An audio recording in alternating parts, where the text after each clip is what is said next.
ఇలా ప్రభునందు ప్రియమైనటువంటి దేవుని పిల్లలకు ప్రభు అయిన యేసుక్రీస్తు వారి నామములో వందములు శుభములు తెలియపరిచిన పిల్లల గడిచిన దినమంతా కూడా ప్రభు తన కృపా వాత్సల్యములో భద్రపరుచుకుని క్షేమమును ఆరోగ్యమును ఆశను అనుగ్రహించి మరి నూతన దినాన్ని ప్రభు మనకు అనుగ్రహించారండి.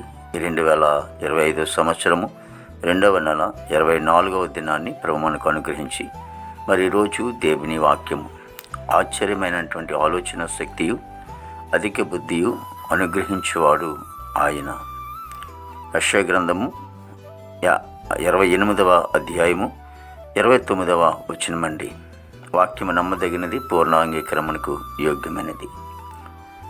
మనం ఆలోచిస్తున్నటువంటి ఆలోచన లోక సంబంధమైనదిగా కాకుండా మరి పర సంబంధమైనటువంటి ఆలోచన కలిగి కావాలంటే మరి ఆలోచనకర్త అయినటువంటి దేవాది దేవునికి ప్రార్థించినప్పుడు ఆయన ఆలోచన శక్తిని అనుగ్రహించేవాడు. మనం ఎలా జీవించాలో, ఎలా బ్రతకాలో, దేవునికి ఎలాగ అనుకూలంగా మనము నడవాలో అనేది, అంతేకాకుండా మనం పరిశుద్ధ గ్రంథాన్ని ఎలా చదువుకోవాలో అనేది కూడా మరి ఆయన ఆలోచన ఇచ్చేవాడు. ఎవరితో ఎలా మాట్లాడాలో అనేది కూడా, మరి సంఘాన్ని ఎలా కట్టుకోవాలో అనేది కూడా దేవుని సన్నిధిలో ఆయన ఆలోచన ఇచ్చే దేవుడిగా ఉంటూ ఉన్నాడు. అందుకే ఆలోచన శక్తి ఆయన దగ్గర ఉంది. అధిక బుద్ధి కూడా ఆ బుద్ధిస్తాడు. కొంతమంది బుద్ధి లేకుండా ఉంటూ ఉంటారు, కానీ బుద్ధి అనేది చాలా అవసరం. కాబట్టి స్వబుద్ధిని ఆధారం సొంత బుద్ధిని ఆధారం చేసుకోవటం కాదు, కానీ దేవుడిచ్చినటువంటి ఆ బుద్ధి కోసం, మంచి మనస్సాక్షి కొరకు దేవుని సన్నిధిలో ప్రార్థించినప్పుడు దేవుడు అనుగ్రహించేవాడుగా ఉంటూ ఉన్నాడని మరి యెషయా ప్రవక్త మాట్లాడుకుంటూ వస్తూ ఉన్నాడు. కాబట్టి ఆ విధిగా మనం ప్రయాణం చేద్దాం.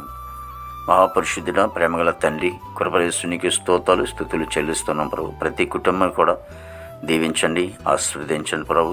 దేవాదిగో తండ్రి యేసునికి స్తోత్రాలు ప్రభా. మరి నాయన మా భారతదేశాన్ని మీరు ఆశ్రయించండి, దీవించండి. అధికారులు రాజులకు అందరూ కూడా మంచి వంతు రంపండి.